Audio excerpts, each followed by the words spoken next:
I think they should acquire kind of the same thing, but I call it tenacity and determination.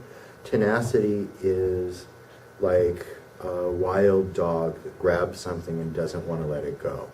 Um, the second thing is determination, and it's a little different because the determination is not so much the desire that the dog has to grab whatever it is, but the concentration, the energy that the dog has to wait until that thing it belongs to it, or that thing dies, for example. So it's a kind of a combination, but that's the tenacity to grab the stuff and the determination to hang on, even when you're trying to do something that's really big. I think it's really important for ELI students, and I guess students in general, to have really good time management skills, really good organizational skills, and really learning what their strengths and weaknesses are. A lot of students learn in different ways. Some learn by listening, others learn by actually doing. Um, so it's really important for students to learn the best ways that they study. It could be with friends, it could be alone, it could be with music, but also managing their time well. So there's a lot of different things that students have to tackle in their lives in addition to school. So managing their time allows them to get tasks done early, get them done in a good amount of time, and that usually improves quality of the work. I think a good ELI student should have a good attitude and an open mind.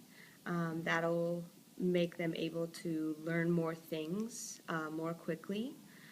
So having a good attitude is really important to being a good student.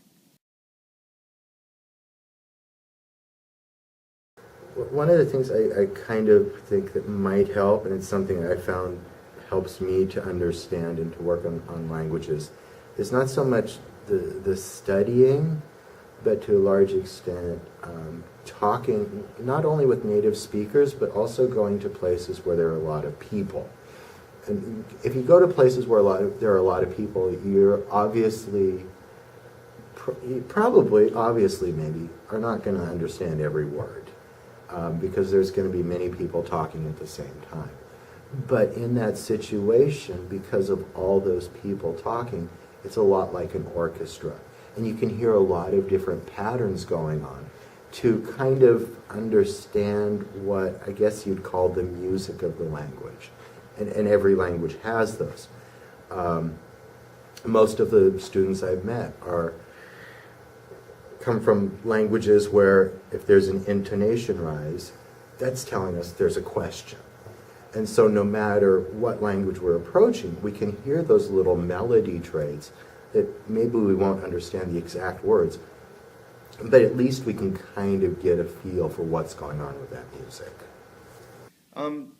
It's a little challenging because students aren't necessarily allowed to work outside of campus.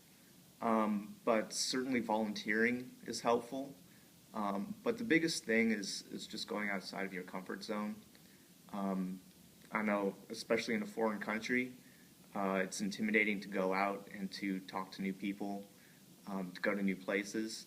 But that's really the number one thing that helps students improve their English, is to really step out and push yourself to succeed and get out of your comfort zone, so to say.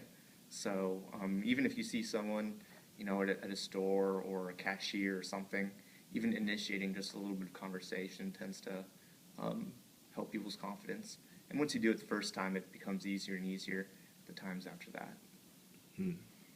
I think that any activity that students participate in off campus that involves using English is a great opportunity. I think that there's the IRT, the volunteer that Leanne does. That's really great. There's also plenty of clubs on campus and around Sacramento, especially sports clubs, because I know everybody likes to do that. It's a good way to meet people and to use your English in a team environment.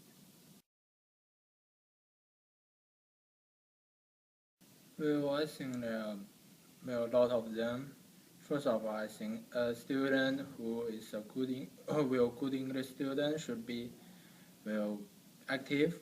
They should you know to be willing to participate in any activities in the class, and also they have to be hardworking. It's just the basic things that everyone should be. And also, I think honesty is one of the most important things. But they have to avoid plagiarism and something like cheating, these kind of things. And I think I think most important three are them. In my opinion, I think good students should participate in his or her classes to show his or her teachers he's really interested in his classes. Also, should ask about some points it's not clear to know about it. Otherwise, he'll not know about anything if he didn't ask about what he doesn't know. I think for ELI students, there are some characteristics that they should have. First, they need to be persistent of what they want to get or what they want to reach when they study at ELI. And second, they need to be open-minded, because it's not a normal experience that they can have when they are in their original home country, because have an experience that to study at United States is a very special experience. So if they are open-minded, they will be ready to accept and enjoy different experience they have in the States. I think maybe hanging out with some native speakers or some in different language group, and they can practice their English more and more, and it can be very, very beneficial.